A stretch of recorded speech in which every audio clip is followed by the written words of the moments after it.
Waimorenya kwa mgajwange no mara inirio makare. Ndari paroko dabiri odwe no mara pagare ogana prario kod angwen.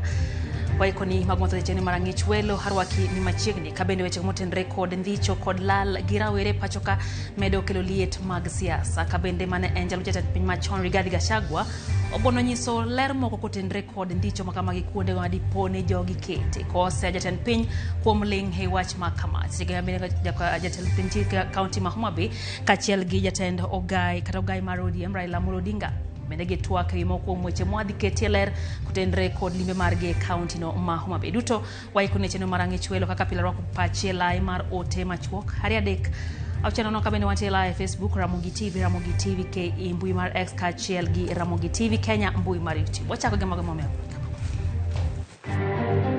There is a building in Nairobi, the 21st floor, in the city center, where this unit is operating from.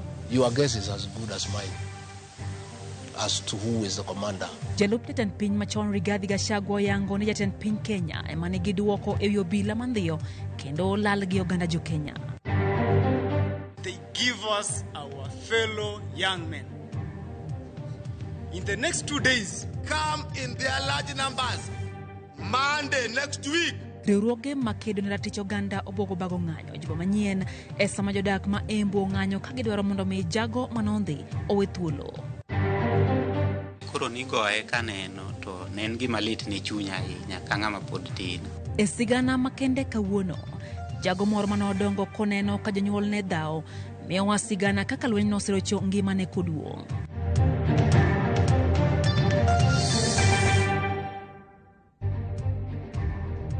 Machiegni nyakoro mgajwange chano ni marang'ich welo wantiere gi jaloko maro Alizo Tieno nyinga Lydia Okeyo. Jalo jatend piny machon Rigathi Gachagua yango ni nitiere kweth moyiedhi mar obila ma osebedo kalal kod rawere makwedo sirikal e mbui. Gachagua singo mar yango tend kweth obila makamano kowacho ni jatend piny Kenya William Ruto nyaka kaw ting' mar lal gi jopiny. Hajafom marwa mar siasa Chris Owin leronwa Gachagua wacho ni ling mar Ruto yango ni sirikal ong'eyo kata tiyo kanyakla kod jogo mosebedo kalal gi jopiny. Ndalo adek kende bang' jatend duond bura mar Kenya Martha Karua wacho ni tiere kweth moyiedhi mar obila monywando obila mag piny Uganda kod Burundi ma osebedo kalal kod jopiny e pacho kae. Jalup jatend piny machon Rigathi Gachagua bende osiro lwedo weche makamago. Idwol motegno ka duond Johana Jabatiso e thim kanyiso oganda jo Kristo mondo olos yone jawar. Gachagua bende oloso e dalane ma Wamunyoro e kaunti ma Nyeri ka owacho ni tiere kweth moyiedhi mar obila ma osebedo kalal kod jopiny ka bende osingo mar biro chiwo ler e wi tend kwethno e ndalo machuok mabiro. The abduction squad has select people, mostly from Ruto's ethnic group, a few others, and they're both from military and police, foreigners from Uganda, from Burundi, and God knows what other countries. And their command is outside of the police force. So it's only William Ruto who can tell us, because the buck stops with him. The admission by the Inspector General of Police that he is not aware of who is doing the abductions confirms what we know and what we have gathered. There is a unit of police officers that are not under the command of the Inspector General of Police that are carrying out these abductions and killings. There is a building in Nairobi, the 21st floor, in the city center, where this unit is operating from, led by a certain Mr. Abel, will be giving a second name in the next 1 week or so. There's a unit of officers drawn from across security agencies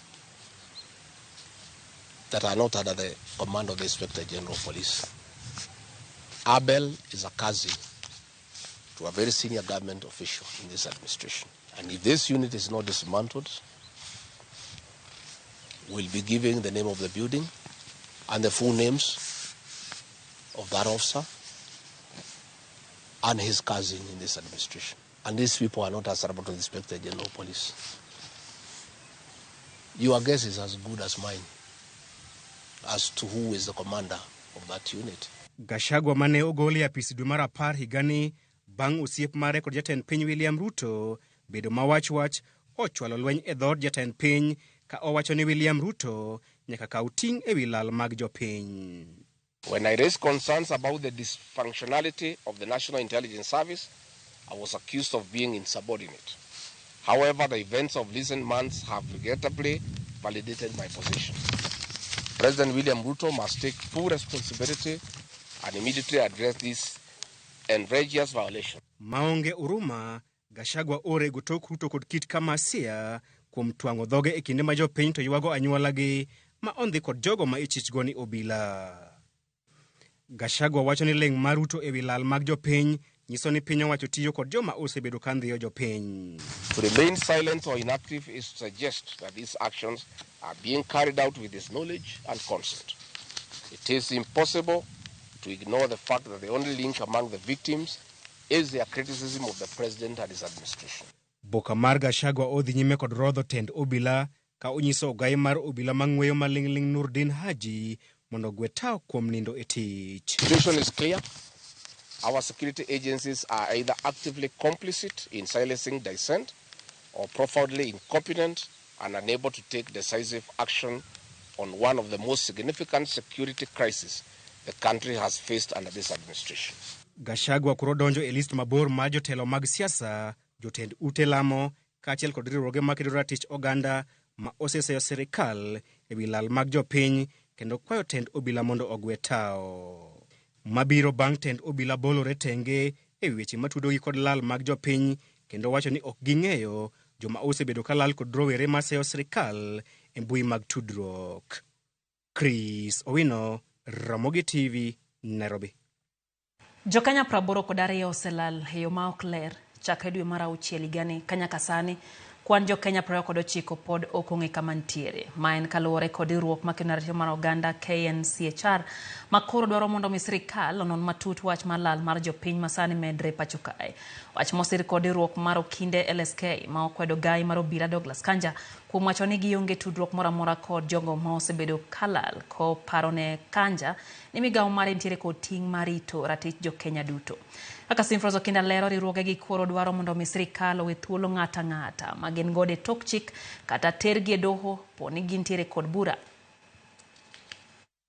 E thuolo mar dweche 6 sani, jokenya osebedo ka imako gi thuon kendo ilal gode yore magalagala kod joma ichich ni nyalo bedo obila. Riwruok makedo ratich oganda kod riwruogo kinde LSK okwedo meko makamano ka gidwaro mondo sirikal owe duoko piny Kenya chien e okang' mosegoyo e rito ratich oganda. Kaluwore kod riwruok mar KNCHR, jokenya 82 osegol lipot ni olal chakre dwe mar 6 higani ka nyaka sani jokenya 29 pok ong'e ndachgi. KNCHR lero ni ji 13 nondhi e thuolo mar dweche 3 mokalo.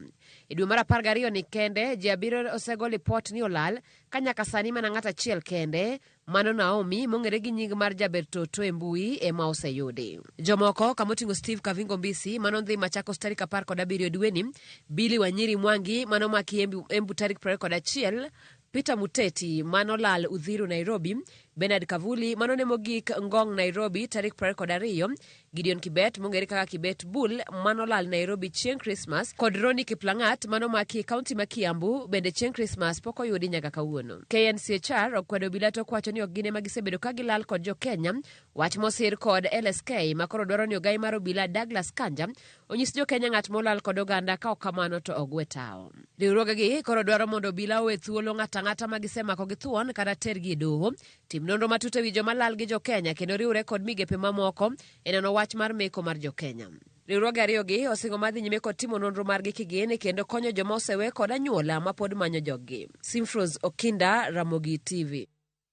Riwruoge makeno ratiro mag oganda e pacho ka chano bago ng'anyo wuok tich tarik 30 dweni e counties duto 47 ma pacho ka gisundo sirikal mondo chiw ler ewi wach mar ndiyo kendo lal mero kod rawere ma pacho kae.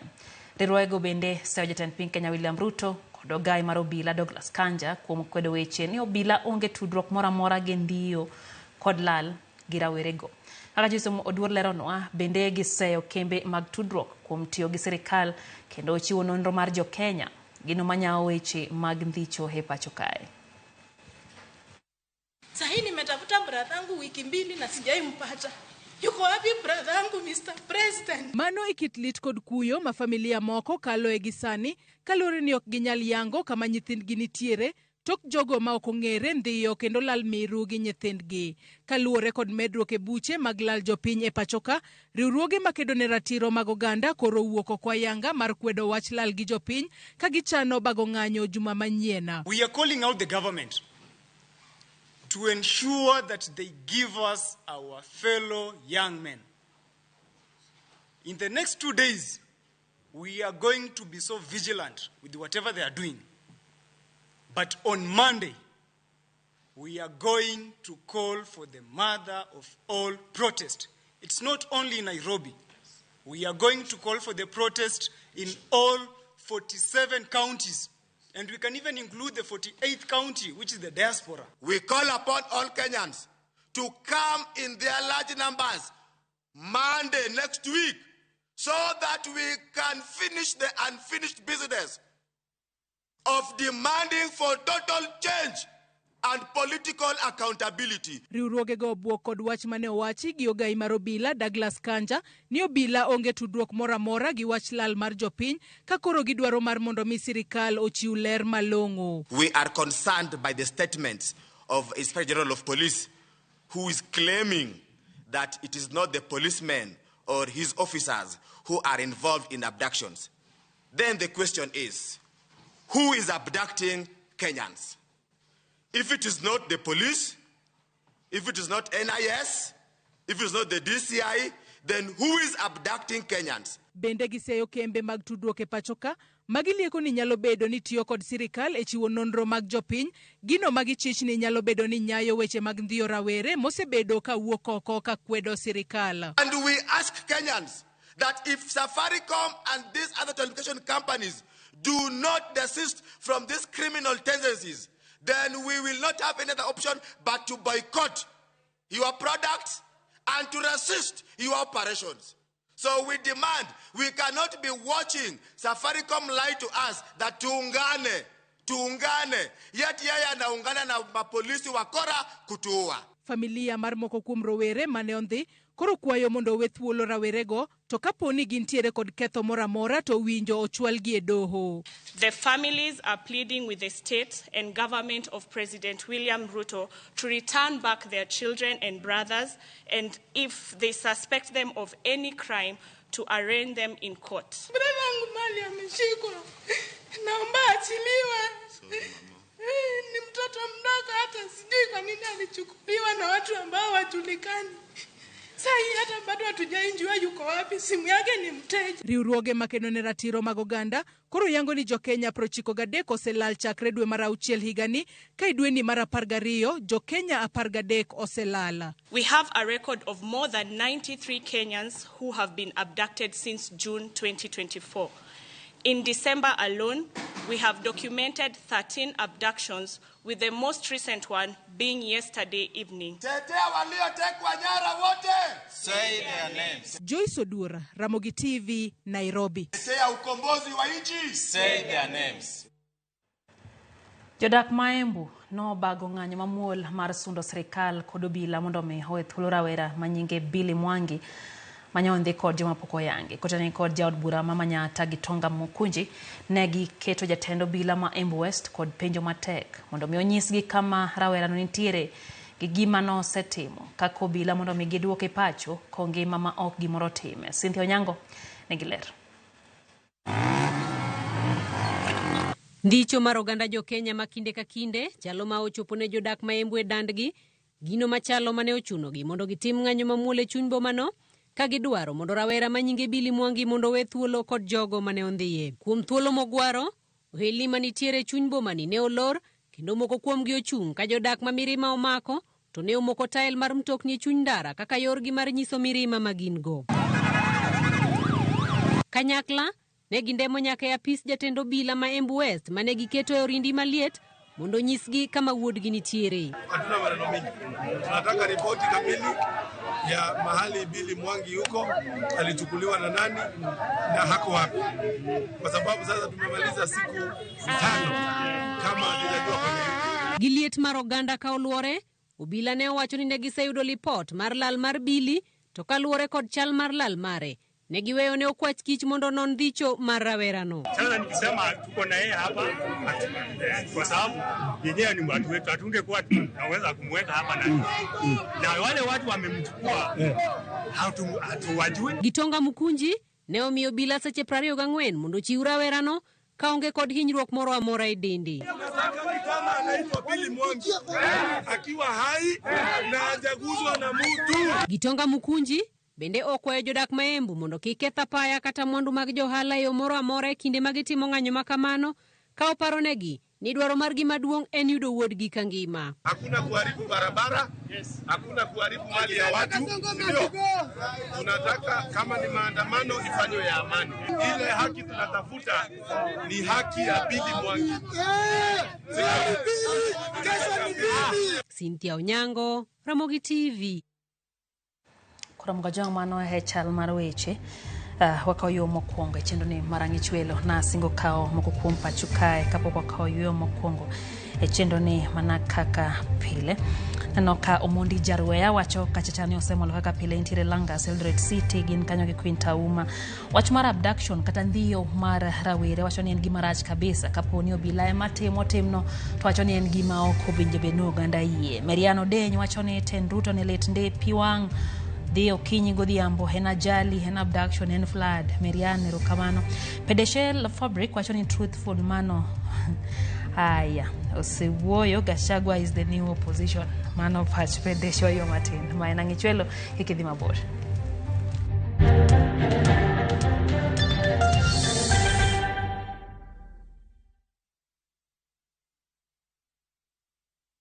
Looking for thrills? Experience the excitement of gaming with Pata Pata. Play, win, repeat. Cheza games kali kama Vieta, Ninko na Mines kwa platform yetu mpya. Sign up now and get up to 200% Karibu bonus on your first deposit to kickstart your winning streak. Feel the adrenaline as you play and win on Kenya's most exciting platform. Ni rahisi. Register, play, and experience the thrill of every win. Visit patapata.com now and play, win, repeat. Not for persons under the age of 18. Authorized and regulated by BCLB 447.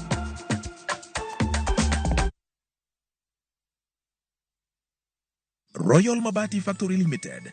Ma en duka mari ne gedo duto mago e witado. Sani wan kod yor chudo ma itimo mos. Chul deposit mar atamalo 40 mondo wakoni mwandu ma inyiewo kodwa odiechieng'no nyaka kama intie. Ofani nitie mani kindeni mar nyasi mar sikuku. Parni wakoni mwandu ma inyiewo kodwa nyaka kama intiere nono maonge chudo moro amora. Ne mathoth yuana tole namba 0722638383. Go oda mar nyiepo kodwa kawuono kokalo mbui marwa mar www.royalmabati.com. Weche kod chike manitie nyaka luw.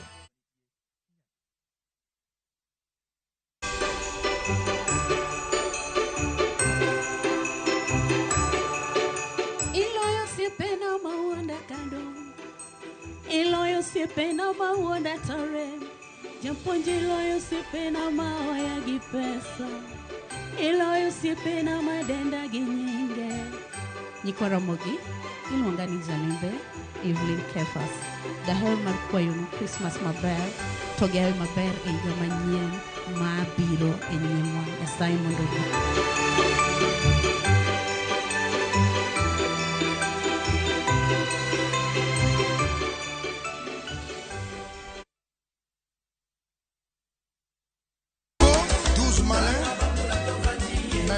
wakelonu chenro mar tiedero. Citizen Kenya, Freddy Afune Papa. Kama iyude mor mar wende mag rumba kokelni kod ng'iny jadhe entertainer kod DJ Smollett en miel gi wer motimo Cathedral. Eye kanyo bende wakeloni jangolo mar juma. Chieng' ngeso ka ngeso chakre sa 11:30 odhiambo nyaka sa 1 otieno mana e Ramogi TV en mor mochwere.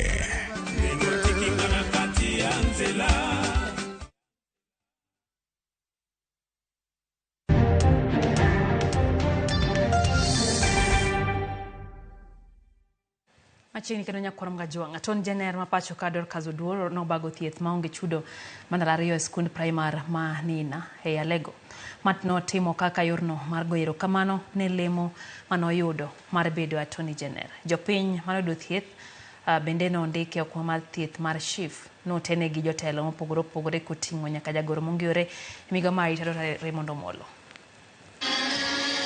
E thuolo mathoth, jotelo osekao loch margi kendo bago nyasi mag dimbruok. Tok yudo welo e migepe madongo e pachoka. Korka kore Attorney General Dorcas Oduor okao thuolo mar chwalo chenro mag thieth ne oganda kochakore odiochieng' manyoro. Tie weche mag gik masani sirkal timo, kaka weche mag health registration mag SHA. Jogo kiny biro ka kendo gibiro konyo ji odonji gino ji mang'eny kaka sirkal dwaro. Nitie weche mag yudo tije. Nitie sani sirkal tije mang'eny ma ji yudo ma itero ji oko mar Kenya. Oganda nochopo e skund primar Manina yudo chenro mathoth mag sirikal, kaka kao opande, oboke mag nyuol, yudo otese mag good conduct, manyo tich kod weche mamoko mathoth mane okelnegi. Wamor ahinya nikech service mana yudo kawuono en mar certificate mag good conduct kendo services mokel ka mag health girigo maru nyithindo kao ID, nyithindo kao birth certificate, jomoken kao marriage certificate. Kendo wamor ahinya nikech magi madhi konyo rowere, magi madhi konyo oganda, magi madhi konyo ojende ka gidhi manyo tich. E weche mag thieth, jatelo no oriwore gi nyawadgi. Eneno ni jo Alego Usonga ondikore ne okumba manyien mar thieth Chief, kaachiel gi yudo thieth ne tuoche ma opogore. Services mokelo nwa beyo, achiel kuom gin magi medical camps, dhi maber, jotuoche ng'eny. Population ma jotuo kuma ng'eny molo ng'ata kod population ma youth. Arrangement otim maber, kech wanwang'o ka area nitie experts matiye. Sa health services, wan gi x-ray, wan kod consultation rooms, kendo patients are being attended well. Chenro ni nosir kod jagoro mongirore e migao mar arita, Raymond Omolo, ma bende nokwayo oganda mondo ondikre gi okumba manyien mar SHA. And the reason why all of us must register in Taifa Care is that when you are sick, if you go to a hospital, you'll be able to get the medical attention that is required. You'll be able to have the doctors attend to you. The hospitals will have the medicines that you need. Arogo Veronica, Ramogi TV. Piny koro ng'ato ka ng'ato wuok kendo manyo yore mag yudo kaka ginyalo goyo okang' e yor yuto. Peter Umamondi mawuok Asembo Kochieng' e sub county mar Arieda kaachiel gi minode okao pur kaka tijgi mapile to ok en mana pur kende, en pur machon ka gitiyo gi kodhi manyaluo. Jafwambo marwa Veronica Rogo nolimo Asembo kendo ogo mbaka gi ouma e puothe kendo neno kaka pur manyaluo be pod en gino madhi nyime e thoth gwenge makono. Kaka natimo maber agriculture e school, na aneno ka natieko school to ne achaka time matin mana mag laro mag iluongo ni kirundu, mag kirundu matindo gi. Chako matin kamano osemiyo Peter majadak ma Asembo Kochieng' e sub county mar Arieda olony e pur kendo omor kod kaka puothe chalo gi keyo ma oyudo kokalo tiyo gi kodhi ma okano. Koro sama akano kothano tayudo ka pesa madanyiewo go kodhino okonya e yo machielo. Mae onge chemical gi sani, onge chemical mora en ka en suga mapiwa kendo ma healthy. Kose chiek kama mo ng'wede morumo dhi opong'o koro golo kodhi. Koro kothego emochak wapono to wabiyo kaka wan wang'e biye pi e besen mwaluoke mayuke go wuog modong' mana kodhi owuon. Koro kodhino emochak wabuko gi buru to wamoye go to tuo to wakano. E puothe opidho alode ma opogore kaka skuma, osuga kod spinach. Ok oweyo chien pur mar rabuon kod soya. Bende en gi gwen kod dhok makonye e manyiwa motiyo godo e nyayo pur. Pidho gik opogore orito ndhadhu mar puodho. Kaka sani soya en cereal leguminous. Kani pok opidhe ka wapidho rabuon ka. Ma is a root tuber. Kama kowaka wadhi pidho gimiluongo ni nyanya mondo orit ndhadhu mar lowo. Then okonyo wa nyaka e tuoche. Mae go nitie tuoche moko ma maneni ka mag rabuon mogoyo. Nyanya ka bodonjo ka, obiro ka koro ka onge tuoche mamoko ma samoro ma bende ogore godo. Aidha kata bed mano oduma. Koro konyowa crop rotation no konyowa geng'o tuoche. Owacho ni puro gik ma opogore konye e rito lowo kendo ok mi oti gi mbolea seche duto. Magi gin moko kuom okenge mag kedo gi lokruok e kor lwasi ma omako nyaka weche mag pur. Mondo wago lweny mar climate change to wa eradicate poverty, en ni nyaka to wadog adoge pur manyachon. Mane ipura pura gi gik minyalo yudo. Mbolea iloso sama kaka mag gwen idhi ole puodho. Mbolea ikaka mag kul mag dhok tinde ng'eny. Isomba somba tidhi ole puodho. Magi pur ma kwanyalo dokie to wanyalo gore gi weche mag midhierni mag kech. Wan gik moko kaka milacho ni short term maturity gi long term maturity. Ok nyal pidho short term maturity te, nyaka kik gi long term maturity. Nitie moko ma withstand gi drought. Nitie moko mok withstand gi drought. Nyaka pidh gigi te. Pur makama osemiye ohala mathoth e ngimane gi mar joge. An kama adake kama nyiew. Anyiew gi pur. An ot madake agero gi pur. Nyasaye nomiya nyapolo. Ok an kenda. Nasetero gik moko mitero mamol gi. Pur emomiyo natero gigo. Mana gi pur achiel ni. Nyasaye omiya nyithindo. Nyithindo momiya anyuol kadede. Nyithinda gi bende somo mana gi pur. First born na notimo form 4. Pod ago kode kwano monyalo timo to mana gi pur. Second born donjo form 3. Third born bende nie form 2. Odonjo form 2 sani. Jogi te. Pure matero gi mbele. E kinde ma piny go lweny lokruok e kuto mar kor lwasi, japur onego bed motang' kendo neno ni otiyo gi yore marito alwora e nyayo pith mare. Tiyo gi yore machon, kaachiel kod pidho cham mopogore opogore kanyakla e puodho, en yo achiel mar rito alwora kendo neno ni japur oyudo keyo mabup. Arogo Veronica, Ramogi TV, Rarieda. Sigana mar lwenje mag udi kod kit chwech osebedo moko kuom sigana makelo pek kod lit mathoth e chuny oganda. Inyato ne jogo mosekalo e midhiero makama. Kuom kinde malach lwenje gi osebedo ka ineno ni hinyo joma mine kod joma chuo kendo wich wil kod pek ma nyithindo kadhoe e kinde ma jonyuol nitiere kod lweny e keny. Jafwambo marwa Cynthia Onyango miyowa sigana mar rawera manodong' e keny ma lweny nitiere kendo koleronwa pek mar ngima manokadhoe.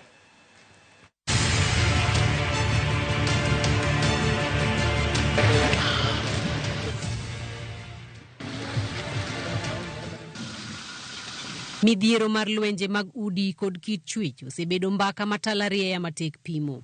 Wuoyo ewi lwenje gi bende bedo matek ne joma kalie, ka bende jogo matemo loso ithiro duondgi mondo gium duk mar utegi. Adhola no kopogore kod lit gi mbala ma oweyo ne ng'ama kalie, mbala machielo ma okiny losie en ma oweyo e ngima nyithindo ma odongo kaneno jonyuolgi kagoyore. Seche moko nonyalo biro kono mama ni ok adwa chamo alot, adwaro gima mit.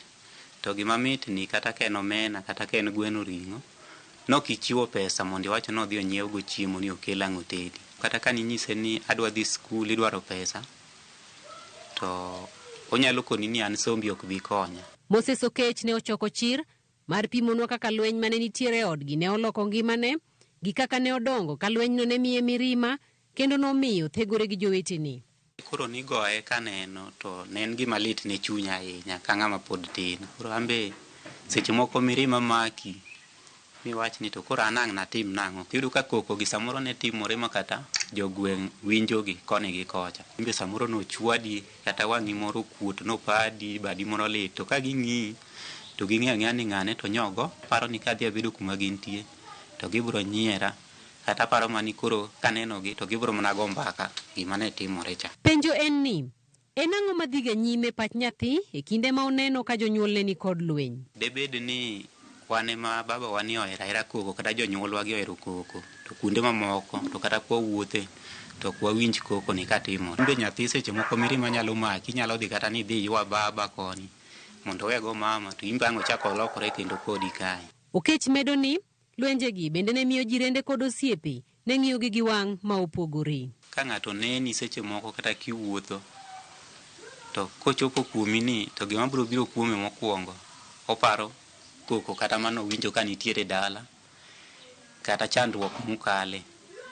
Koro seche moko inyalo bedo ni iwuotho gi ji kata idwa na associate gi ji kanyakla tineno ka giweyi kendi idong kendi. Nyathi ka en nyathi ma pod tin to neno ka chwanyruok nitie kinde koni gi janyuol. Seche moko nyalo bedo gi chuny mabor, nyalo yudo no nyalo kata ringo moa dala kanyo kabisa nikech obedo gi luoro moro to ka mama mani timo ne kamacha tanto koro inyalo timna machana nikech oneno ni mama ng'ama ng'ongo ma samoro ok onego bed ni ipade kata igweyi tiling' aling'a. Kata obedo ni Moses ne obedo achiel kuom jogo mane oneno lwenjegi ka odongo, owacho ni ma ne omiye mijing'o mar timo bedo ng'ama ber e tudruok mare gi jomoko. Jonyuol moko samoro nitie mosekawa pachgi oketo ni an kokago koko to kanyal bedo maber. Kuom gik mane timoregi ne gin puonj ne an. Ne ang'iyogi e yo moro ni to ere kaka wanyalo loko situation aina ni mondo obede maber matin kadhi mbele. Chuno ni nyaka ugo koko to onego igo koko ka nyathi onge kata nodhi sikul kata ka nyathi no osenindo. To kok kamano to en be inyalo puonje mondo otim kamano. Koro en be yudo ka chieng' moro en podongo to en odongo e dala mar koko, ng'eyo ni koko no e kaka ji dak. To mae nyalo kelo chandruok maduong' ahinya. Koro mokwongo ne jonyuol ka chwanyruok to bedo ga dak ok dhi ga straight line, nitiere tungni koni gi kocha to weche iwacho ga ni gik moko te iloso gi wach. Unyalo bedo piny mukwaru ng'uono mulos wechegi ma weche bed maber ka nyithindo kong'eyo kata ni ne wachwanyore koni gi koni. Kata bed ni lwenyni ne omone yudo somo makare, nonyagore moyudo tiegruok kaka midusa. To kata kamano, kaluwore kod akweda mar ng'ol mare, yudo tich osebedo matek. Cynthia Onyango, Ramogi TV, Ngong, Kajiado County.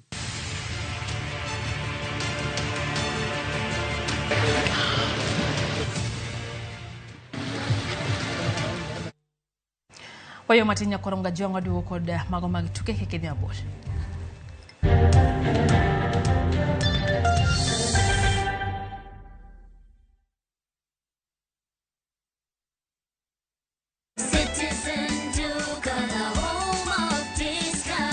This festive season, Citizen Duka and Farmer's Choice have got you covered. Enjoy the 1 kg value pack of pork sausages at only 702 shillings or grab the 500 grams classic pork sausages at just 360 shillings. Need something extra? How about the 200 grams beef brawn for only 142 shillings and the crispy 200 grams tricky bacon at 393 shillings. To order, simply dial *487*5#, choose your preferred product, pay and pick it up from your nearest Quick Mart. It's that easy. Citizen Duka, the home of discount.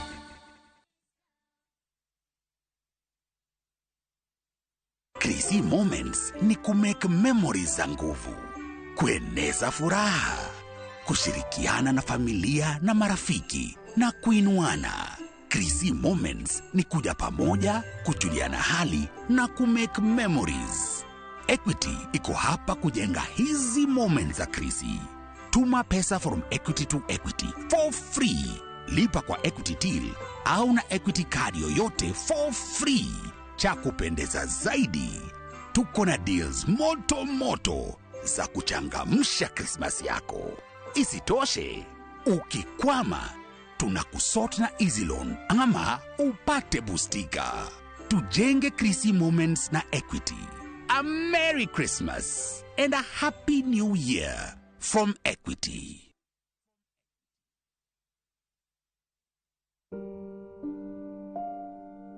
Ma en jaoda, nyinge en John Dennis.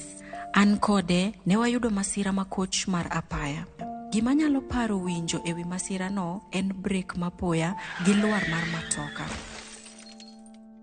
Jaoda ne nie piny mar matoka ka lwete konchiel oliero e kom achiel ka pache olal. Natemo luonge ka atuome ma pache oduogo. Kaneno chiewo nokona ni okonyal winjo tiendene. Laktar nobiro, laktar okanga, ni Dennis oyudo ng'ol, kuom mano ok ochako wuoth kendo.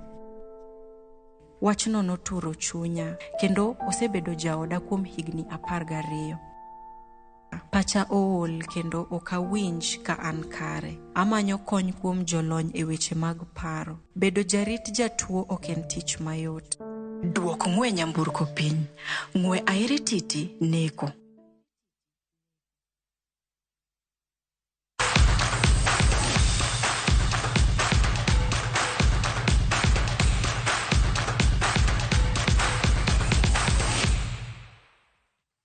Mago mag tuke nyakorom gajwang' jatugo machon e tim maduong' mar Kenya tuke mag volleyball Janet Wanja owito ngimane. Wanja osebedo ka nigi tuo mar kansa mar kedhno kano owito ngimane otieno manyoro e ode mantiere Nairobi. E ote mare mbui mar Facebook otieno manyoro, Kevin Kimani man jatuk adhula kendo wadgi Wanja nogolo report mar tho jatugono mosetugo ne tim mar Kenya Malkia Strikers kaachiel gi tim mar Kenya Pipeline. Jatugono ma en jahigni 40 noyudi gi tuo mar kansa dweche machuok mokalo bang' wuok e tuke mag Olympics manobagi e boma ma Paris. Jatend piny Kenya William Ruto otelo ne jo Kenya duto e paro Janet Wanja ma bende notugo ne tim mar KCB e kind higa 2004 2005. Ruto e ote mare temo wacho oro ote mage mag kuyo, omedo wacho ni Wanja en jatugo ma nentiere kod chia kendo ne tiyo matek kotugo gi jowetene. Jatend piny ochwalo kuyo ne familia mare kindeni mar kuyo ka bende koro singo ni chieng' moro ne lo tuo mar kansa.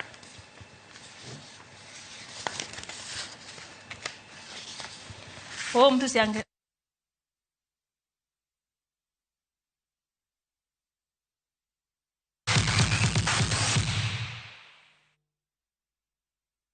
Watieko chenro mar ang'ichwelo horom kuno saa 3 chenro mar oimore. Nyinga Lidio Kewa osebedo gi Lizo Tieno bende jaloko maro. Riti masane.